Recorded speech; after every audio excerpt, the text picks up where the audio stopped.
Era ya muy tarde, aunque las gentes aparecían en aquella plaza como si acabaran de levantarse.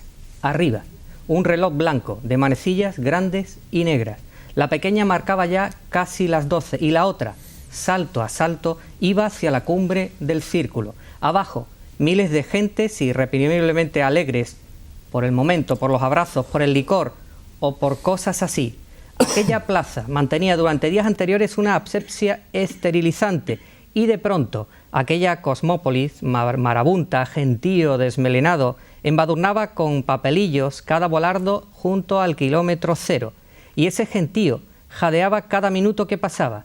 Algunos vimos con sus gafas agigantadas en proporciones de payaso, otros con sus gorritos rematados por cornamentas de renos, y los demás en esa recurrencia de salto de felicidad y nervio repetido y casi patológico. Sí, era la noche de las uvas, donde muchos hacíamos recuento de gentes, de cosas, de números, de buenos y malos ratos, algunos con voz recia, otros con lágrimas borrascosas y los demás a punto de la inflexión definitiva en sus vidas. Quizás sus gestos, los de las gentes gozosas de aquella plaza, eran interpretados puntualmente por los presentadores de siempre.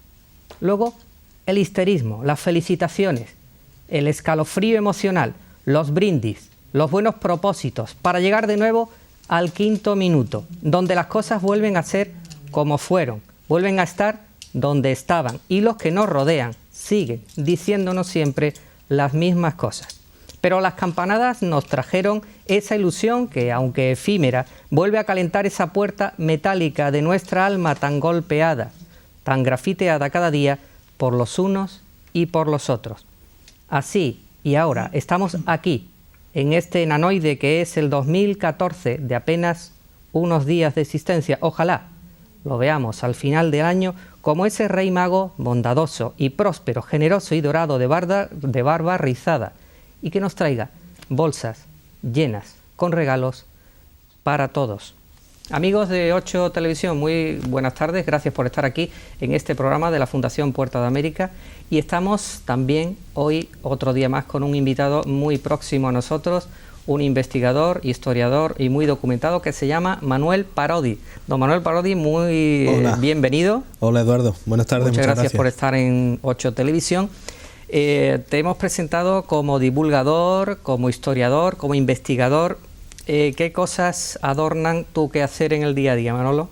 Bueno, en primer lugar quiero agradecer a 8 Televisión, a la Fundación Puerta de América y por supuesto a ti que me hayáis invitado a participar en esta interesante singladura, ¿no?, por así decirlo, por los mares de nuestra historia y de nuestra divulgación cultural.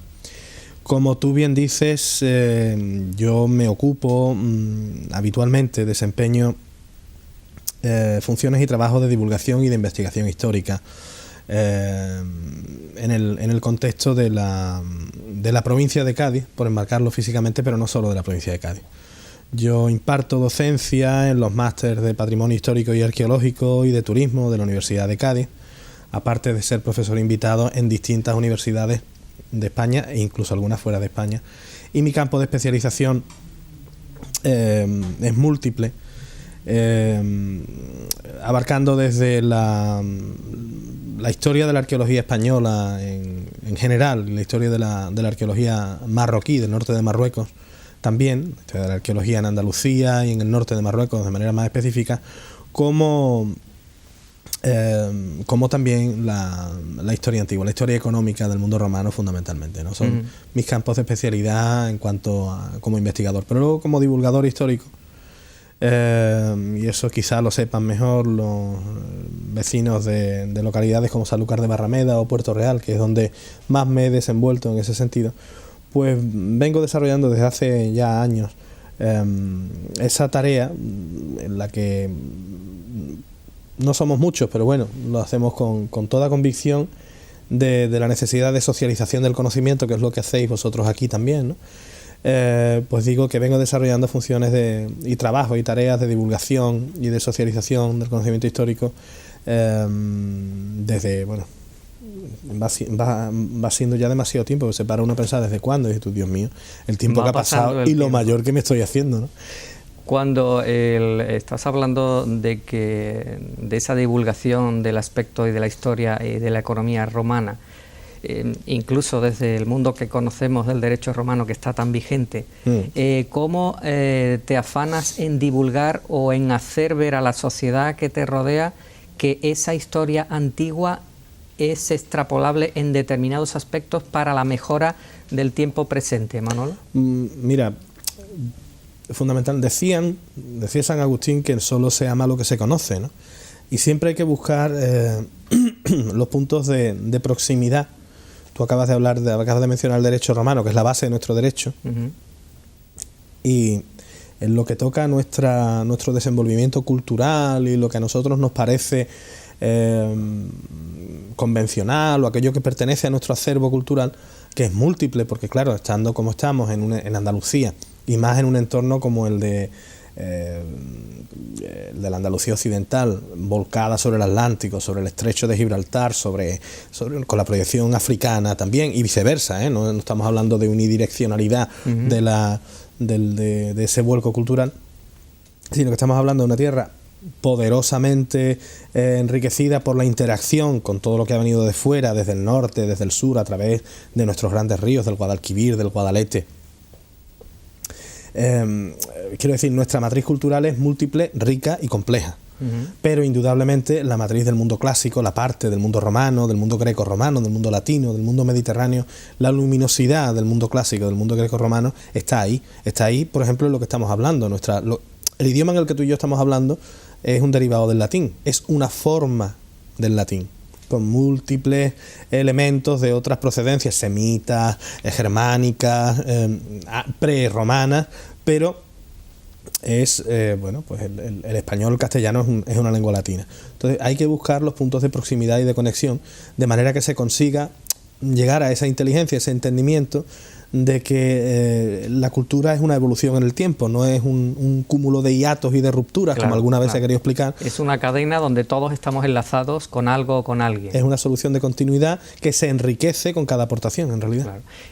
Bueno, tú estás hablando de ese mundo antiguo, pero también en parte de tus artículos y de tus investigaciones vemos esa pasión por aflorar la parte más fabulada o la parte más mitológica, que también forma una conexión interesante con lo que puede ser la prehistoria. Así es, hay que tener en cuenta, eso no lo digo yo, eso lo dicen los grandes historiadores de las religiones, lo dice Mircea Eliade, que es el gran Mircea Eliade, o Mircea Eliade, es un historiador de origen rumano, que desarrolla su carrera primero en Rumanía y luego en Francia y en Estados Unidos. De hecho, él fallece en Estados Unidos en los años finales de los 70, si no recuerdo mal. Es el gran historiador del pensamiento religioso, ¿no? de las religiones, pero no solamente como historia de las religiones. Él tiene una obra monumental, su gran obra, que es la historia de las religiones, en varios volúmenes. Pero en la historia del pensamiento religioso, y ahora entronco con lo que tú decías, Eliade es una de las figuras fundamentales, no solamente en el estudio de los mitos, sino del pensamiento religioso, de cómo se organiza el pensamiento humano. Y él es el autor, el padre material de una idea, de una teoría afortunada y feliz, que tiene muchas conexiones con la misma, tiene mucho que ver lo que sostiene Eliade con nuestra biología, ¿no? Con la forma de organización de nuestro cerebro, con nuestros dos hemisferios, ¿no? El hemisferio derecho, que controla una serie de cosas, y el hemisferio izquierdo, que controla otras, ¿no? La lógica y la razón parecen estar más relacionadas con el hemisferio izquierdo, y sin embargo la emoción y el sentimiento parecen estar más ligados con el hemisferio derecho. Pues Eliade habla de que hay dos formas de pensamiento: el pensamiento lógico racional y el pensamiento mítico religioso, que son completamente compatibles entre sí, que forman parte de un mismo todo, que es la forma en que el ser humano entiende el mundo, los mecanismos de los que el cerebro humano se dota para comprender el mundo. Y en el mundo antiguo y en la prehistoria, el pensamiento mítico religioso, que no es una forma de fabular ni de contar historias enrevesadas y fantásticas, sino es una forma de comprender el mundo, es el predominante. Esto es mucho más articulado, mucho más complejo, y puede parecer muy burda la explicación que estoy dando, pero sí que es verdad que la mitología, aquello a lo que nosotros llamamos mitología, sea la mitología clásica grecolatina, sea la semita, sea la que sea, no es más que una forma de explicar por parte del hombre, por parte del ser humano, la interacción del ser humano con el medio y el origen de las cosas, ¿no? Luego, un posible origen de las cosas. Claro, un posible origen de las cosas, evidentemente. Porque yo quería terminar de enlazarlo con el mundo de Tartessos, ¿no? El mundo de Tartessos, para ti, en ese mundo mitológico y de fábula, ¿qué parte hay de apoyatura histórica y qué, por conclusiones lógicas, se acierta a que eso estuvo aquí, en concreto en esta zona y en esta bahía tan espectacularmente nuestra como es la Gaditana, ¿no? Sí, en todo el entorno del Bajo Guadalquivir y del tercio bajo del Guadalquivir. Tartessos está demasiado impregnado todavía de la historiografía de principios del siglo XX. ¿A qué me refiero? A que a Tartessos se le ha querido atribuir. Tartessos es un horizonte cultural, es una cultura, es un estadio de la historia de la península ibérica, no solamente de Andalucía, y además está profundamente conectado con el mundo mediterráneo semítico, es decir, con el mundo fenicio, con el mundo del Próximo Oriente. Sabemos que aparecen las menciones de Tartessos en el Antiguo Testamento, las naves de Tarsis, etcétera. No son demasiado prolijas, pero sí son recurrentes, están ahí. Y aparecen, por tanto, en una de las fuentes textuales más destacadas, más importantes, no me gusta decir importantes, pero bueno, más relevantes para la historia del mundo mediterráneo, como es el Antiguo Testamento. ¿Qué sucede? Bueno, pues sucede que a la hora de interpretar qué es Tartessos, se ha ido, no digo que sea lo que se haga ahora, digo que la historiografía, que como te decía es uno de los campos en los que yo me manejo, la historiografía española, europea, y española fundamentalmente, de finales del XIX y del siglo XIX en general, de finales del XIX y de principios del siglo XX, ha ido como a tiro fijo, a tiro hecho. Hay que encontrar el gran reino de Tartessos, el imperio tartésico, porque ese va a ser el origen de nuestro imperio y de nuestros reinos. La identidad nacional, una determinada identidad nacional y una determinada proyección imperiales, tenían que encontrar un paralelo a la antigüedad. Ojo, eso no es privativo de España, ¿eh? Eso ha sucedido en muchos países europeos donde se ha buscado, siempre en la historia, una justificación para la política. Y eso es recurrente desde, iba a decir desde el romanticismo del XIX, pero incluso de antes, ¿no? Y de aquí no somos una excepción. Pero a la hora de divulgar o de tus investigaciones de ese mensaje histórico, nos encontramos con que hay que hacérselo ameno. Sí. Hay que hacérselo ameno no al que está directamente profesionalmente relacionado contigo, con tu mundo, sino con el que lo ve desde fuera. Y para eso utilizas los libros, utilizas la investigación, utilizas la divulgación. Esa divulgación, en tu caso, también se acomete a bordo de una asociación de amigos del libro que se llama Luis de Guila. Exacto. ¿Cuáles son los desempeños, los objetivos? ¿Cuál es la hoja de ruta, como se suele decir, de vuestra asociación? ¿Y qué momentos de satisfacción te produce a lo largo del año, Manolo? Mira, la Asociación de Amigos del Libro de las Bibliotecas Luis de Guila, de Sanlúcar de Barrameda, lleva el nombre de un dramaturgo español nacido en Sanlúcar de Barrameda en el siglo XIX, una figura no muy bien tratada por la historia literaria, pero que en su momento fue uno de los más destacados escritores de teatro del siglo XIX en España, ¿no? Y la función principal, yo soy uno de los vicepresidentes de la asociación Luis de Guila, de la Asociación de Amigos del Libro. Su presidente Rafael Pablos Bermúdez, maestro, fundador de la Biblioteca Pública Municipal que lleva su nombre en Sanlúcar de Barrameda, e incansable divulgador de los valores de la literatura, de la historia y del libro en sí como transmisor de cultura, ¿no? Y gran amigo de los dos.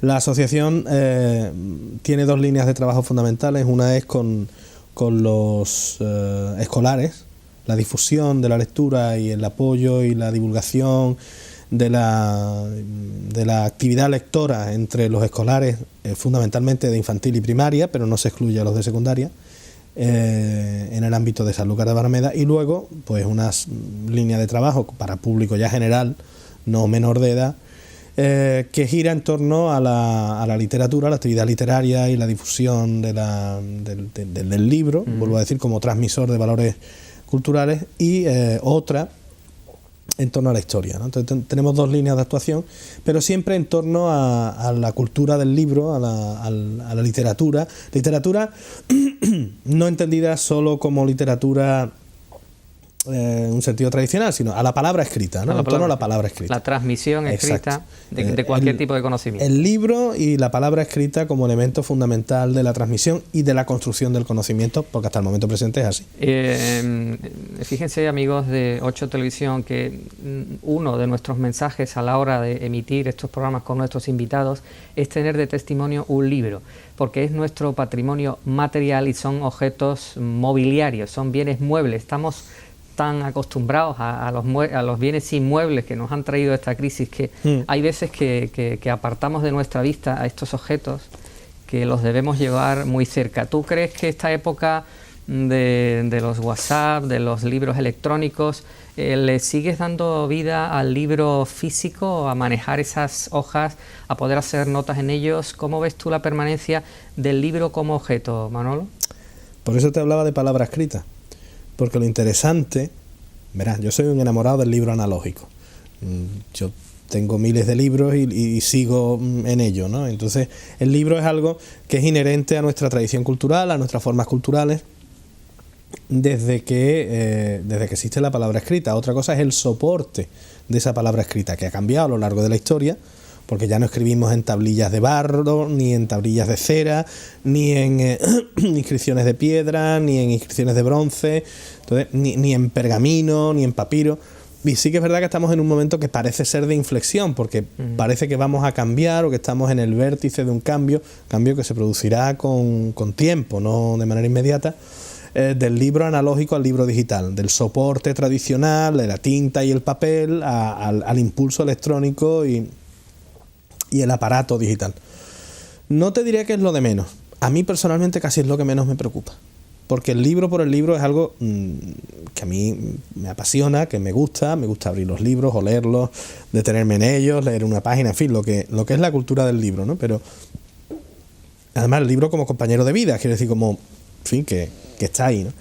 Pero con tal de que el conocimiento y la palabra escrita sigan creciendo, y teniendo en cuenta que los cambios culturales no diré que son inevitables, pero cuando hay una cosa terrible que es la tendencia. Sí, son imparables. Cuando una cosa empieza a bajear, y tú chungo. Si el Imperio Romano como está regulera, y tú se va a caer. La Unión Soviética como va, dices tú, pues así, se va a caer. Cuando hay tendencia... Claro, lo que ocurre es que cuando apareció la televisión también se decía que la radio iba a desaparecer por perder carácter o por razón de ser, y bueno, superó esa época de crisis y tiene sus seguidores. Claro, evidentemente, ¿no? Lo que sí es verdad es que, claro, la radio pasó de ser el elemento número 1, claro, pues a quizás ser el número 2, claro. Que nos perdonen los colegas de la radio, que conste que a todos nos gusta y yo escucho mucha radio, pero la gran transmisora es la televisión, claro, ¿no? Entonces, con el libro, bueno, es fácil decir, el tiempo lo dirá. Hombre, tiene todas las pintas de que el mundo digital se va a comer al mundo analógico.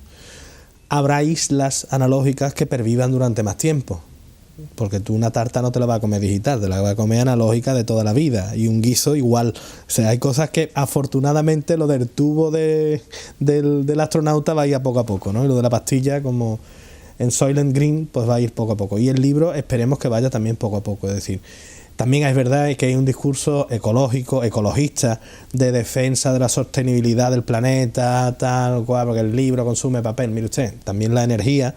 Estamos hablando de energía, no estamos hablando de papel. Entonces, todo es mucho más complejo de lo que aparentemente nos quieren contar de primera. ¿Qué sucede? Pues que mientras la industria del libro, se están publicando más libros que nunca, todos los editores y libreros, yo tengo buenos amigos libreros y algunos amigos editores y todos lloran mucho.